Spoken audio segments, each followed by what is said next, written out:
या देवी सर्वभूतेषु शान्तिरूपेण संस्था नमस्तस्यै नमो नमः। शिवभक्तों को जय माता दी, जय माता दी, जय माता दी। स्थूलकेश एक विख्यात ऋषि थे। स्थूलकेश ऋषि बड़ी तपस्वी, धर्मात्मा और सत्यनिष्ठ थे। त्रिलोक सुंदरी मेनका अप्सरा और गांधर्व दोनों प्रेम में मगन नदी के किनारे जल क्रीड़ा कर रहे थे। काफी समय बीत गया। इसके बाद मेनका गर्भवती हुई और मेनका अप्सरा ने एक सुंदर कन्या को जन्म दिया और उस नवजात कन्या को नदी के किनारे पर छोड़कर चली गईं। जब स्थूल के ऋषि नदी में स्नान करने के लिए आए तो उन्होंने देखा कि एक नवजात कन्या रो रही थी। तब स्थूल के ऋषि ने उस कन्या को उठा लिया और आश्रम ले गए और उनका पालन पोषण करने लगे। उस कन्या का नाम ऋषि ने राम द्वारा रखा। काफी समय बीत गया। राम द्वारा यौवन की अवस्था में हो गई, यानी विवाह की योग हो गई। उस कन्या को देखकर ऋषि मुनि मोहित हो गए और अपने आश्रम में आके अपने पिताश्री से कहने लगे, हे पिताश्री, मुझे उस सुंदर कन्या से विवाह करना है जो स्थूलकेश के आश्रम में रहती हैं। तब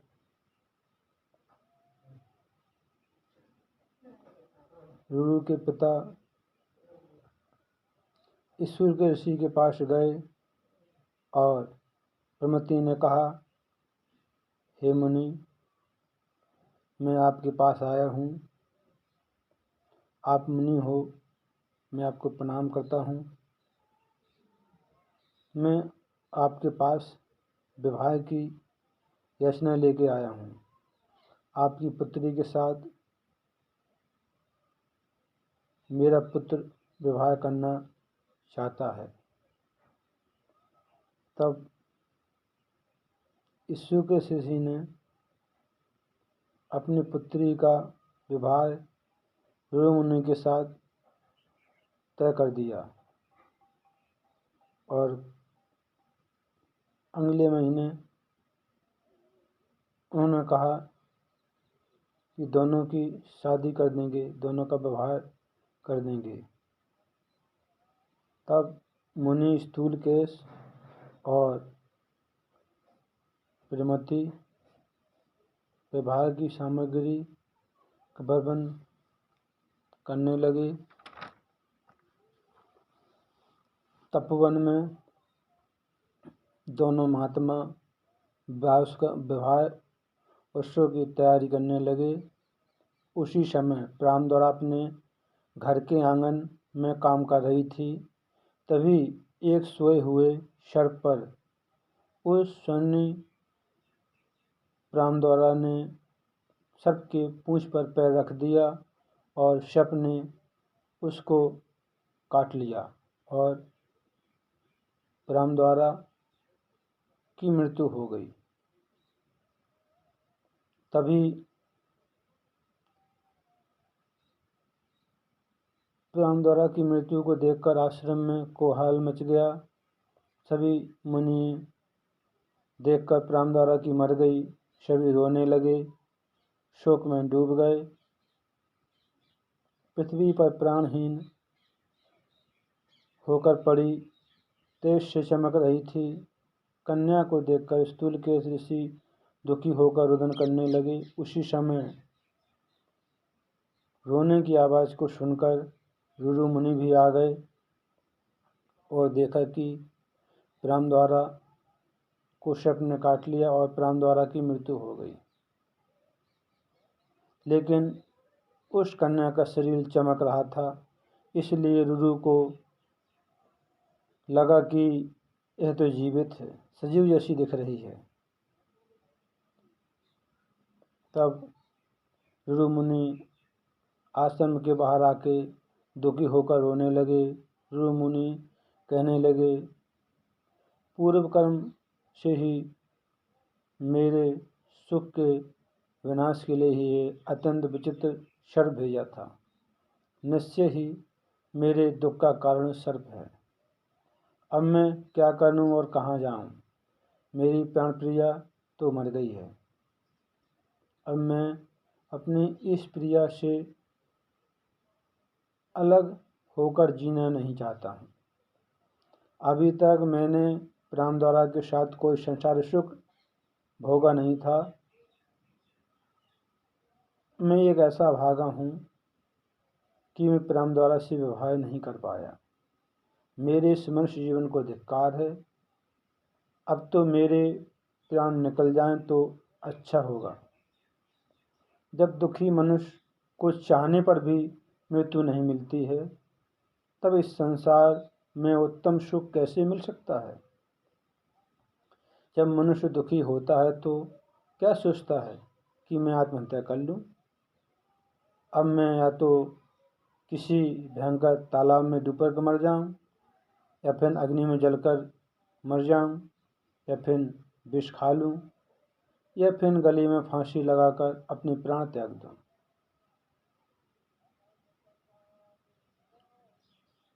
इस प्रकार विलाप करके रुरु अपने मन में विचार कर नदी के तट पर बैठे हुए थे। उपाय सोचने लगे। प्राण त्यागने से मुझे क्या लाभ होगा? आत्महत्या का फल तो अत्यंत भयंकर बुरा होता है।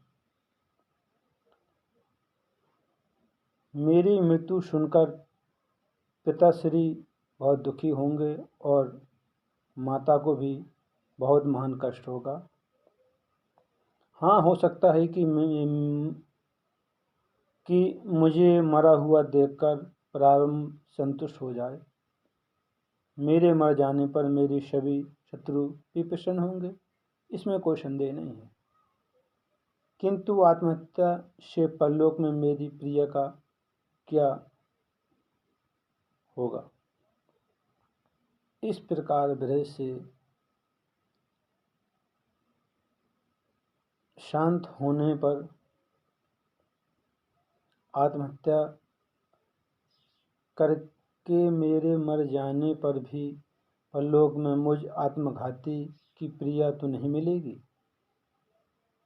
इसलिए मेरे मरने से बहुत दोष है, और न मरने से मुझे कोई दोष नहीं लगेगा, कोई पाप नहीं लगेगा। ऐसा सोचकर रुरु नदी में स्नान करके पवित्र होकर नदी के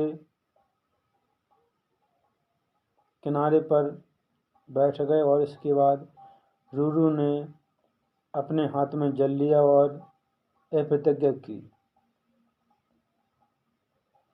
यदि मेरे द्वारा भक्ति, देव आराधना, कोई पुण्य कर्म या गुरु भक्ति, जप तप हवन कुछ भी मैंने किया हो, या देवी आदि शक्ति की भक्ति की हो, उपासना की हो, या सूर्य की उपासना की हो, भक्ति की हो, तो उस पुण्य के प्रभाव से मेरी प्रिया प्रेम द्वारा जीवित हो जाए।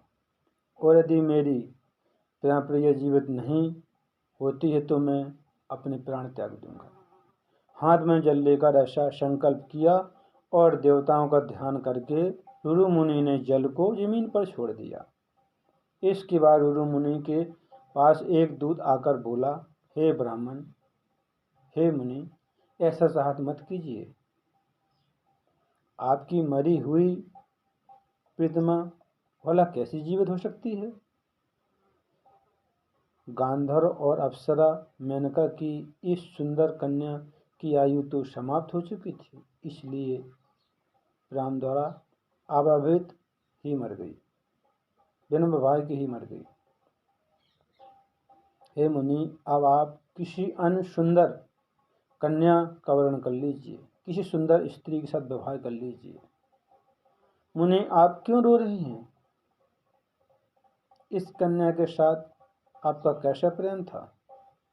रुरु बोले, हे देवदूत, मैं किसी अन्य सुंदरी का वर्णन नहीं कर सकता। यदि मेरी प्राण द्वारा जीवित नहीं हो सकती तो ठीक है, अन्यथा मैं इसी समय अपने प्राण त्याग दूंगा। मुनि का हर देखकर देवदूत ने प्रसन्न होकर सत्य और मनोहर वचन कहा। बोले, हे रुरु, मुनि देवताओं के द्वारा इसका पूर्वविहित उपाय मुझसे सुनिए। आप अपनी आयु का आधा भाग देकर अपनी प्राणधारा को शीघ्र ही जीवित कर सकते हैं। रुरु बोले, मैं निसंदेह अपनी आयु का आधा भाग इस कन्या को दे रहा हूँ। अब मेरी प्राणप्रिया के प्राण वापस आ जाएं और वह शीघ्र ही जीवित हो जाए। उसी समय विश्वासु अपनी पुत्री प्राणदौरा की मृत्यु सुनकर शुक्र से पृथ्वीलोक पर आए, शीघ्र ही आश्रम में आ गए। इसके बाद गांधर्व और देवदूत ने धर्मराज के पास जाकर कहा, हे धर्मराज, रुरु की पत्नी और गांधर्व की पुत्री की सर्प के काटने से इस क्षण मृत्यु हो गई है।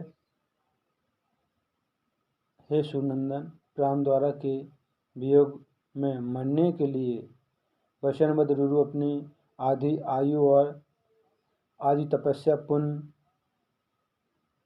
इस कन्या को दे रहे हैं। धर्मराज ने कहा, ठीक है, यदि तुम ऐसा चाहते हो तो रुरु मुनि की आधी आयु और आधा पुण्य देकर इस कन्या को जीवित कर सकते हो। इस कन्या को जीवित कर दो। तब धर्मराज ने देवदूत की बात सुनकर और गांधर्व की उस कन्या को जीवित कर दिया। रुरु की आधी आयु और आधे पुण्य देकर उस कन्या को जीवित कर दिया और रुरु मुनि का उस कन्या के साथ विवाह हो गया। विवाह के समय रुरु मुनि ने एक प्रतिज्ञा की कि जहाँ कहीं भी मुझे सर्प दिखाई देगा उसका मैं शीघ्र ही वध कर दूंगा, शीघ्र उसको मार दूंगा।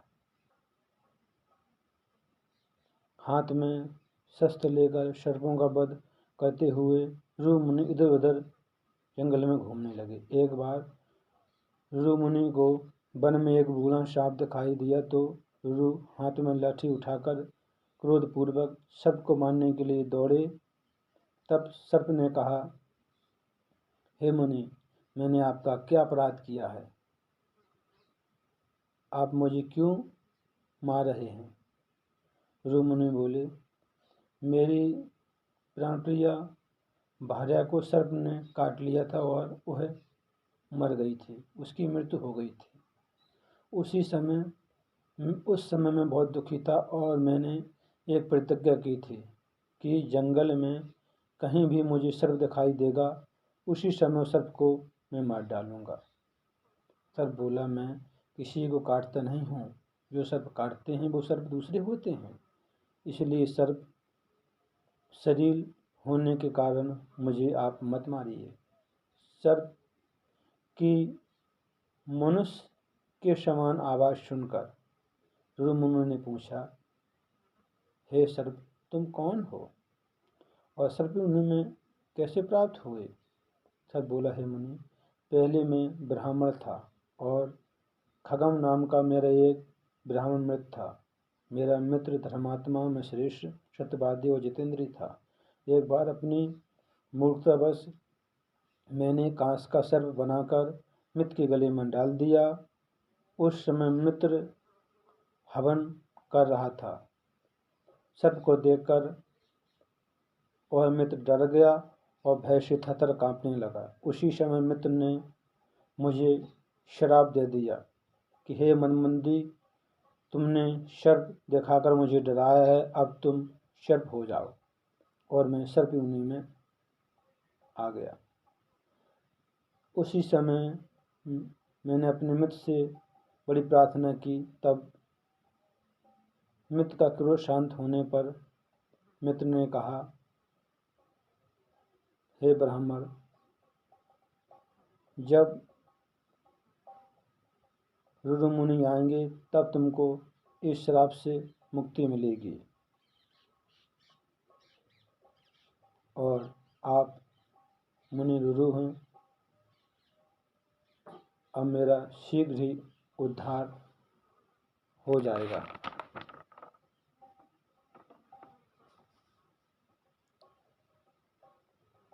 ब्राह्मणों के लिए अहिंसा परम धर्म है, इसमें कोई संदेह नहीं है।